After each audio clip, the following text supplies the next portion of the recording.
Sinasabi ng tao kapag umutot. American. Excuse me. British. Pardon me. Pinoy. Hindi ako umutot, ha? I swear. Mamatay man ako. Hindi talaga ako ang umutot. Promise.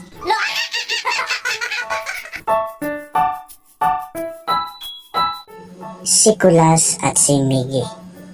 Sabi ni Kulas, alam mo pre, na-trap kami sa elevator kanina ng 3 oras. Nakakainis. Sabi ni Miggy, wala yan pre sa nangyari sa akin kanina. Sabi ni Kulas, bakit? Ano ba nangyari sa iyo pre? Sabi ni Miggy, na-trap kasi ako sa escalator ng 10 oras sa mall pre. Grabe.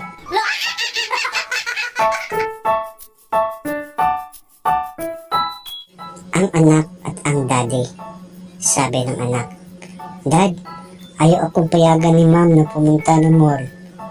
Sabi ng daddy, kung hindi mo daw papalitan yung miniskirt mo, hindi ka makakalabas.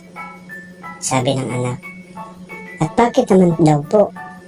Sabi ng daddy, dahil kita daw yung itlog mo.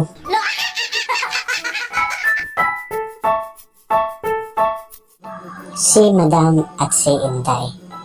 Sabi ni Madam, Inday, siguro nang babae na naman ang sermo no?